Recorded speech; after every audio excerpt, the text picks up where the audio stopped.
திரு பிரியன், திமுக அதிமுக இடையே தான் அரசியல், அவங்களுக்கு இடையே தான் போட்டி அப்படின்னு பேசுறவங்களுடைய விருப்பமா அது இருக்கா, இல்ல கள யதார்த்தம் அப்படிதான் இருக்கா, இருக்க போகுதா? இல்லை, அதாவது இதுவரையும் பைபோலார் பாலிடிக்ஸில் இருதுருவ அரசியலில் திமுக அதிமுகன்ற ஒரு விஷயம் இருந்தது. இன்றைக்கும் திமுகவுக்கு அடுத்தபடியாக வாக்கு வங்கி வச்சிருக்கிற ஒரு கட்சியாக அதிமுக தான் இருக்குது. பட் அதிமுக உண்மையிலேயே பலமாக இருக்கா பலவீனமாக இருக்கா, இந்த முறை அது அந்த பைபோலார் பாலிடிக்ஸில் தன்னுடைய இடத்தை தக்க வைத்துக் கொள்ளுமா அப்படின்ற ஒரு முக்கியமான கேள்வி எழுந்திருக்கு. அதுக்கு காரணம் விஜய். அதுக்கு காரணம் விஜய். விஜயும் என்ன சொல்றாரு, நான் திமுகவுக்கு நேர் எதிராக நான் தான் போட்டி அப்படின்னு, நான் தான் முதல்வர் கேண்டிடேட், நான் என் தலைமையில் கூட்டணி, நான் தான் திமுகவுக்கு எதிரான ஒரு நேரடி போட்டியாக இருப்பேன்னு அவர் சொல்றாரு. அது ஒரு பக்கம் இருக்க, அதிமுக பாஜகவோட கூட்டணி அமைச்சிருக்காங்க. ஸோ பாஜகவுடைய லயபிலிட்டிலாம் இருக்குல்ல, அவங்க தமிழகத்துக்கு செய்திருக்கிற பல விஷயங்கள், அதை டிஃபெண்ட் பண்ண வேண்டிய ஒரு கட்டாயத்துக்கு எடப்பாடி இருக்கிறதுனால அது எந்த அளவுக்கு அவருக்கு கை கொடுக்கும்னு நமக்கு தெரியல. அதே சமயம் அதிமுக பாஜக ரெண்டும் சேர்ந்து 2 மாதம் ஆகி கூட ஒரு மெகா கூட்டணி இன்னும் கட்டமைக்க முடியல, வேற யாரும் புதுசாக சேரலைன்றதை பார்க்குறோம். ஸோ இந்த மாதிரியான சூழலில் எடப்பாடியே கூட தன்னுடைய பேச்சில் தன்னுடைய கூட்டணியை பற்றி சொல்லும்போது தினகரன் ஓபிஎஸை விட்டுட்டு தான் பேசுறதை நம்ம பார்க்குறோம். நம்ம ஸோ அப்படி தினகரன் ஓபிஎஸை விட்டுட்டு பேசுறது எப்படி, எந்த அளவுக்கு பாஜக கூட்டணியில் அவங்க இருந்தால் கூட எந்த அளவுக்கு அதிமுகவுக்கு அது ஹெல்ப்ஃபுல்லாக இருக்கும், உதவியாக இருக்கும்ன்றதை அவர் யோசிக்க வேண்டிய ஒரு விஷயம். ஏன்னா இபிஎஸ் பலமடைகிறத தினகரனோ ஓபிஎஸோ விரும்ப மாட்டாங்க, தினகரனோ ஓபிஎஸோ பலமடைகிறத இபிஎஸ் விரும்ப மாட்டார். ஏன்னா அது அவங்களுக்குள்ள இருக்கிற பிரச்சனை, உட்கட்சி பிரச்சனைகள், அவங்க பிரிந்து போயிருக்காங்க. பிரிந்து போயிருக்கிறதுன்னு சொன்னால் கூட சில பேர் கோபம் வரும். அவங்க இணைந்து வேலை செய்யாமல் இருக்காங்க அப்படி கூட சொல்லிக்கலாம். நம்ம அப்படி இருக்காங்க வச்சுக்கோங்க. அந்த பாயிண்ட்ல அவங்க சவுத்தில் பார்த்தீங்கன்னா, பொதுவாகவே பார்த்தீங்கன்னா 21 தேர்தலே பார்த்தீங்கன்னா சவுத்தில் இருக்கிற 58 தொகுதிகளில் 16 தொகுதிகளில் தான் பாஜக கூட்டணியோடய வின் பண்ணாங்க. அதே மாதிரி டெல்டாவில் இருக்கிற 41 தொகுதிகளில் 4 தொகுதிகளில் தான் வின் பண்ணாங்க. அப்படியெல்லாம் இருக்கும்போது இங்கே வட மத்திய மாவட்டங்களில் 77 தொகுதிகளில் 11 தொகுதிகளில் தான் வின் பண்ணாங்க. அவங்களுக்கு கை கொடுத்தது கோயம்புத்தூர் மட்டும்தான். 57 இடத்துல 35 இடத்துல வின் பண்ணினாங்க. ஆனால் இன்னைக்கு நிலைமை மாறி இருக்குன்னு அவங்க சொல்கிறாங்க. அதாவது திமுக ஆட்சிக்கு எதிரான ஒரு அதிருப்தி இருக்குது. அந்த அதிருப்தி இருக்கும்போது அந்த ஓட்டுக்கள்லாம் எங்களுக்கு தான் வரும்ன்றாங்க. அந்த இடத்துல தான் மறுபடியும் பிரச்சனை வருது. அந்த அதிருப்தி ஓட்டுகள் திமுகவுக்கு எதிரான ஓட்டுகள் மறுபடியும் பிரியும். விஜய் சீமான்னு பிரியறதுக்கான வாய்ப்புகள் இருக்குது. விஜய் ஒரு அன்டெஸ்டடாக இருக்காரு, அவருக்கு என்ன ஓட்டு வரும்னு தெரியாது, அவருக்கு திமுக எதிர்ப்பு ஓட்டும் வரும்.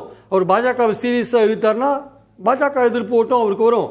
அதே சமயம் அவரோட ரசிகர்கள் ஓட்டும் வரும். அப்படின்ற கணக்கெல்லாம் போட்டு பல பேர் என்ன சொல்கிறாங்க, எம்ஜிஆர் மாதிரி 33% எடுத்தோன்னு வாங்கிடுவார்னு சொல்கிறவங்க, நம்பிக்கை கொண்டவங்களும் இருக்க தான் செய்கிறாங்க. பட் அந்த அளவுக்கு நம்மளால் அதை உறுதியாக சொல்ல முடியாது. ஏடிஎம்கே இடத்துல வருமா?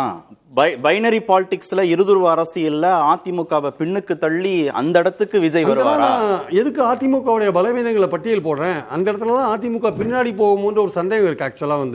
ஏன்னா அவங்க சவுத்துல அவங்க தினகரனையோ இல்லை ஓபிஎஸ்ஸையோ அல்லது சசிகலா போன்றவர்களையோ அரவணைத்து கொண்டு போகணும். அதாவது திமுகவை எதிர்ப்பவர்களெல்லாம் ஒருங்கிணைய வேண்டும்னு சொல்றாரு யாரு, எடப்பாடி. ஆனால் உண்மையிலேயே எடப்பாடி செய்ய வேண்டியது என்னன்னா அதிமுகவை ஒருங்கிணைக்க வேண்டும். அவர் அதிமுகவை ஒருங்கிணைக்கிற வேலையை விட்டுட்டு திமுகவை எதிர்க்கிற கட்சிகளெல்லாம் ஒருங்கிணைன்னு வராதவங்களுக்கெல்லாம் அழைப்பு விட்டுருக்கார். அவர் விஜய் ஃபுல் ஸ்டாப் வச்சுட்டார், தற்காலிகமாக ஃபுல் ஸ்டாப் வச்சுட்டார். அதுதான் நம்ம பேச முடியும். எதிர்காலத்தில் என்ன நடக்கும்னு சொல்ல முடியாது. ஸோ அதனால் பாஜகவோட லயபிலிட்டியை ஒரு பக்கம் சுமக்கிறீங்க. சுமக்கிறது மட்டும் இல்லாமல் கிட்டத்தட்ட பாஜகவோட ஊதுகுழலாவே மாறிட்டீங்க. இன்னைக்கு பேசுகிற பேச்சு எப்படி இருக்கு? கோவில் பணத்தை கண்டா திமுகவுக்கு எரிச்சலாக இருக்குது, அதில் காலேஜ் திறக்கிறாங்கன்னு ஒரு விஷயத்தை பேசுகிறீங்க. இது கிட்டத்தட்ட பாஜகவுடைய அஜெண்டா, இந்துத்துவாவோட அஜெண்டா அது. அப்போ உங்களுக்கு மைனாரிட்டி ஓட்டு கம்ப்ளீட்டாக வரலன்ற சூழல்ல அது தேவையே இல்லைன்னு முடிவு பண்ணிட்டு நீங்கள் என்ன பண்ணுறீங்க, இந்த விஷயத்தை கையில் எடுத்துட்டீங்க. இந்துத்துவா கடலில் குதிச்சிட்டீங்க. அந்த கடலில் நீந்தி நீங்கள் எவ்வளோ தூரம் கரை சேர போகிறீங்கன்றதை பொறுத்துட்டு தான் பார்க்கணுமே. பட் என்னுடைய கருத்து ஒரு சில மாதங்களுக்கு முன்பு என்னவா இருந்ததுன்னா, அதிமுக பாஜக, பாமக தேமுதிக, தினகரன் ஓபிஎஸ், அப்புறம் ஜான் பாண்டியன், இவங்கெல்லாம் ஒற்றுமையா களத்தை கண்ட ஒரு வலுவான மெகா கூட்டணி, வலுவான கூட்டணி திமுகவுக்கு ஃபைட் கொடுக்கும் வடிவம் வருந்துருது. டெஃபினட்டா நான் நம்பினேன். ஆனால் இன்னைக்கு இருக்கிற சூழல்ல பாமக பிளவுபட்டு கிடக்கு, தேமுதிக மதில் மேல் பூனையா உட்கார்ந்துருக்காது. ஆக்சுவலாக அது எங்கே போகும்னு தெரியாது. அப்படி இருக்கிற சூழல்ல அதிமுக இந்த மாதிரியான பாஜகவுக்கு தோள் கொடுக்கறது மட்டும் இல்லாமல் கிட்டத்தட்ட பாஜகவுடைய ஒரு வாய்ஸாவே மாறி, இந்துத்துவ இயக்கங்களோட வாய்ஸாவே மாறி பேசுறதை பார்த்தா அது இருக்கிற ஓட்டை விட்டு. ஏன்னா அதிமுக என்பது பாத்தீங்கன்னா இல்ல சார், சிறுபான்மை மக்களுடைய அதிமுக ஏன் இந்த பேச்ச நான் சீரியஸா இன்னைக்கு சொல்றேன்னா, அதிமுகன்றது வந்து வெறும் ஜெயலலிதா, வெறும் எடப்பாடியோட இவங்க கிடையாது, தொண்டர்கள் கிடையாது. அவங்க வந்து எம்ஜிஆர் காலத்திலிருந்து இருக்கிறவங்க இருக்காங்க, ஜெயலலிதா காலத்திலிருந்து இருக்கிறவங்க இருக்காங்க. இப்போ எடப்பாடி காலத்தில் அவர் 2017 அவர் இருக்காரு. அதனால இதுக்கு முன்னாடி எம்ஜிஆர், அதை ஆரம்பித்த எம்ஜிஆர் ஆர்எஸ்எஸ்ஐ பற்றி என்ன பார்வையை வைத்திருந்தார்னு இந்த இன்னைக்கு இருக்கிற அதிமுக தொண்டர்களுக்கு தெரிஞ்சாகணும். ஏன்னா அது தெரியாதான் எடப்பாடி பேசிட்டு இருக்காரு. எம்ஜிஆரை பார்த்து ஒரு கேள்வி கேட்கப்படுகிறது 1976. கோட்ஸே பிறக்காமல் இருந்தால் அப்படின்னு ஒரு கேள்வியை கேட்குறாங்க. அவருக்கு அது என்ன தெரியுமா பதில் சொல்றாரு? கோட்ஸே பிறக்காமல் இருந்திருந்தால் ஆர்எஸ்எஸும் அதன் வாரிசான ஜனசங்கம் போன்றவைகளும் கொண்டிருந்த வன்முறை கொள்கைகள் வெளியே தெரிந்திருக்காது. அவங்க ஆர்எஸ்எஸும் ஜனசங்கமும் வன்முறை கொள்கைகளை வச்சிருக்காங்கன்னு எம்ஜிஆர் 1976 பேட்டி கொடுத்துருக்காரு. அது மட்டும் சொன்னார். 78 ஒரு பேட்டி கொடுக்கிறார். என்ன கொடுக்கிறார்? அதுல கேட்கிறாங்க ஆர்எஸ்எஸ் பயிற்சி முறையை பற்றி என்ன நினைக்கிறீங்கன்னு. தெளிவா சொல்றார், ஆர்எஸ்எஸ் பயிற்சி முறை கூடாது என்பதில் யாருக்கும் எந்த விதமான கருத்து வேறுபாடும் கிடையாது. இந்த ரெண்டு விஷயம் போதும் சார். எம்ஜிஆர் ஆர்எஸ்எஸ் பத்தி என்ன கருத்து வச்சிருந்தாரு, பிஜேபி பத்தி அந்த கால ஜனசங்கம், இந்த காலத்து பிஜேபி பத்தி என்ன கருத்து வச்சிருந்தார், இதை தெரிஞ்சிருந்த எந்த அதிமுக தொண்டனும் நிச்சயமா பிஜேபியில் இருக்க மாட்டான் சார். நான் சேலஞ்ச் பண்றேன். இது எம்ஜிஆருடைய வார்த்தைகள். இதெல்லாம் தெரிஞ்சுட்டு புரிஞ்சுட்டு தான் கூட்டணியில் இருக்கார். சரி, இருந்துட்டு போங்க. கொள்கை வேறு, கூட்டணி வேறு. ஓட்டு வாங்குறதுக்காக இருக்கீங்க, திமுகவை ஆட்சியை விட்டு அகற்றணும் இருக்கீங்க. எதுக்கு இந்துத்துவ அஜெண்டாவை கையில் எடுக்கிறீங்க? கல்வி ஏழை மக்கள், ஏழை ஜனங்க பாவம் படிச்சுட்டு இருக்காங்க. காலேஜில் 10 காலேஜில் படிச்சுட்டு இருக்காங்க, குறைந்த கட்டணத்தில் படிச்சுட்டு இருக்காங்க. கோவில் பணிகளுக்கு எந்த விதமான தொந்தரவும் இல்லாமல் ஆன்மீக பணிகள் தொடர்ந்து நடக்கிற இந்த சூழலில் அந்த ஃபண்ட்ஸ், எக்ஸ்ட்ரா ஃபண்ட்ஸ் எடுத்து அவங்க வந்து காலேஜ் நடத்துறாங்க. இன்னைக்கு நேற்று நடத்துறாங்க. 63 முதல் காலேஜ் திறந்தாச்சு, பழனியாண்டவர் காலேஜ் பழனியில். அதெல்லாம் தெரியாமல் நீங்கள், வரலாறு தெரியாமல் நீங்கள் பேசிட்டு இருக்கீங்க. 35 ஸ்கூல் நடத்துறாங்க HRNC. இன்னைக்கா நடத்துறாங்க, 4 வருஷமாக நடத்துறாங்க. கல்வி கண் திறனுக்கு அது அறநிலையத்துறையோட அந்த இது வந்து பாரதியார் சொன்ன மாதிரி சார். அன்னச்சத்திரம் 1000 வைத்தல், ஆலயம் 10000 நாட்டல், அன்னையாமனும் புண்ணியம் கோடி ஆங்கோர் ஏழைக்கு எழுத்தறிவித்தல்.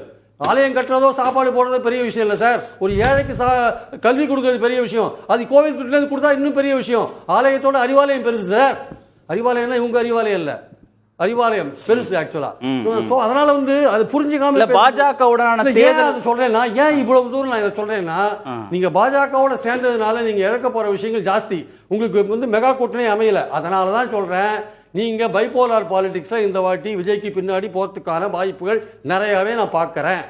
பாஜகவுடனான கூட்டணியை இணக்கமா ஒரு சூழலை உருவாக்க வேண்டிய தேவையும் திரு இபிஎஸ்க்கு இருக்குல்ல. எதிர்க்கட்சிகள் இணக்கமான கூட்டணி இல்ல, பொருந்தா கூட்டணி, நிர்பந்தத்தின் அடிப்படையில் அமைந்த கூட்டணின்னு சொல்லும் போது அவர் அந்த இணக்கத்தை உருவாக்க வேண்டிய தேவை இருக்கிற போது அவர் அதெல்லாம் பேசித்தானே ஆகணும். அந்த கருத்தை அவர் இணக்கமா தான் சார் இருக்காரு. அந்த இணக்கத்தை வந்து கெடுக்கிறது யாருன்னு பாத்தீங்கன்னா பாஜக தான் கெடுக்குது. பாஜக பங்கு வைக்கும் அமைச்சரவை, என்டிஏவோட கூட்டணி மந்திரி சபை, தேர்தலுக்கு பிறகு நாங்கள் இலாக்காவை பங்கு போட்டுக் கொள்வோம்னு பாஜகவோட அபிஷியல் பிரஸ் ரிலீஸ், இதெல்லாம் கெடுக்கிறது அவங்க தான், பாஜக தான் கெடுக்கிறாங்க. நாங்கள் வந்து எங்களுக்கு 26 முக்கியம் இல்லை, 29 தான் முக்கியம். இதெல்லாம் யார் பேசுறது? பாஜக தான் பேசுறாங்க. இதெல்லாம் தான் அந்த கூட்டணிக்குள்ள சரியான ஒரு ஜெல்லாகாத ஒரு விஷயமா இருக்கு. ஏற்கனவே அதிமுக தொண்டர்கள் பாதி பேர் வந்து அந்த கூட்டணியை விரும்பல. அவர்கள் வந்து விஜயோட நம்ம கட்சி சேரும்னா அவங்க நினைச்சிருந்தாங்க. விஜய் வந்து ஒரு ஃபுல் ஸ்டாப் தற்காலிகமா வச்சது அவங்களுக்கு பெரிய பேரெதிர்ச்சியா இருக்கு. அதனாலதான் சொல்றேன், இந்த கூட்டணி எப்படியே தொடர்ந்தால் இது எந்த அளவுக்கு, அதுக்குன்னு திமுக வந்து பிரமாதமா ஆட்சி செய்து அது மேல எந்த விதமான குற்றச்சாட்டும் கிடையாது அப்படின்லாம் நான் அந்த விஷயத்தை சொல்லவே வரல. அவங்க மேல நிறைய விமர்சனங்கள் வைக்கிறதுக்கான விஷயங்கள் நிறைய இருக்கு. ஆனால் அதை வந்து கேஷ் பண்றதுக்கான வாய்ப்பை வந்து அறுவடை பண்ணக்கூடிய இடத்துல அதிமுக பாஜக கூட்டணி இருக்கா அப்படின்றதான் இல்ல. ஓகே.